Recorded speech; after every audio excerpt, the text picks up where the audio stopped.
Hey everybody, Cinis here. And for today's speedrun, I wanted to revisit the Inferno strategy, as a couple optimizations have been done, and I think my mechanics are a lot cleaner, so here's the run. For starters, I've got my starting energy siphons and an Inferno, and I should have taken Guild Marker, but just didn't, because my muscle memory says to skip the artifact there. That's fine though. This is good early fight RNG because I've got vents, which are excellent for killing the grouped clergymen on this floor. And the starting energy siphons are basically the ideal setup. I'm not sure if this was faster than holding the spell weakness and playing Inferno or not, but it did the job. Might be something I can fix if I run this seed in a seeded speedrun. Now, standard stuff, grab the money, go to the merchant, and holdover is the first thing I see. That's great. And because I killed the collector, I actually can get double stack. And I reroll and I get it. That's a 1 in 16 chance right there. And thankfully, I capitalize on it. So now I've got my holdover Inferno, which I draw turn 1. And I'm able to just play it out and win the fight that way. Pretty simple there, no major optimizations, just an extremely lucky run so far. But that is about to change. So for this run, I chose to use or test out an optimization made by Never Nathaniel, who thought that rather than using 2 Infernos, if I'm able to get a holdover energy siphon before Daedalus, especially one with double stack, I should instead dupe that, because the energy siphon is worth 200 damage instead of 100. Now the downside to this optimization is simply that it makes the Inferno less likely to show up, but that is mitigated quite substantially by the fact that I can now take draw right here rather than my normal energy, because I no longer need to spend 4 energy on playing 2 Infernos per turn. So that means my hand size can safely go to 6 and then 7 with no issue. And that means I'm likely to draw Inferno relatively early, even though I only have 1 as opposed to 2. Relatively early doesn't mean turn 1, or turn 2, but it's close enough. And now I can simply use more or less just normal respite strats, which are to deliberately miss the first Inferno and then kill the enemies on the second floor, rather than the first.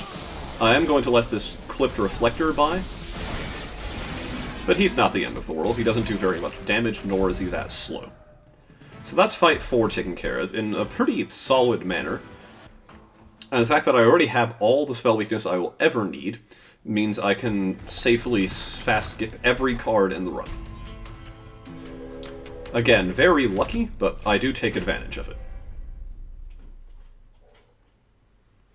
Now here comes Fight 5. Again, Vent proves its worth in this fight by allowing me to clear a full wave of Sycophants without my Inferno. And now here's my Inferno. And again, pretty textbook respite strats here. I'm clearing the second floor every time rather than the first, so I have a target for my holdover energy siphons. Don't play the energy siphon because I know my double stacks will do the trick next. So no need to play an extra card now, particularly not one that I need to think about. So you can see this optimization is working out pretty well so far. And I'm able to dupe a 3rd energy siphon, and that means my damage output on Fel in particular is going to be a lot higher. This new optimization does rely on early draws of Inferno, especially in the Seraph the Chaste fight. But against anything where you can just stack spell weakness to the ceiling and then kill the enemy with an Inferno, it's pretty much just better if you can get it. And not all runs are good candidates for this optimization, just because sometimes the Inferno is too risky if you're already at low pyre health for whatever reason, or sometimes you're not going to get spell weakness till Ring 4, Ring 5. And those are all reasons to not do this optimization. But when you can, it's not bad at all. It is definitely faster when the opportunity is there. So here comes Fight 8. It's much like a normal fight 8, you're doing respite strats to ensure Nephil dies in time. And respite strats are about, like, maybe a half second slower per turn, which certainly adds up, but it also makes the bosses faster. And, you know, you don't die, and that's pretty important. Crazy, I know. But the raw damage output when the holdover chain is going of the single Inferno strat is much, much higher. And now I have a full holdover complement of 4 energy siphons and an Inferno. And for Chaste, I just need to draw the Inferno early, and then I'm kind of home free. Because every turn that allows me to pull the spell weakness on Sarah without having him cleanse like he does here. But this Inferno draw is, all things considered, relatively late. But you can see the unholy amount of spell weakness I have, and I make sure to play all my energy siphons, then my Inferno, so on the next turn, I can simply play them out in order by pressing 3 over and over again. And because I've performed well in the rest of this run, I have enough Pyre health that I can just ignore the enemies and do that.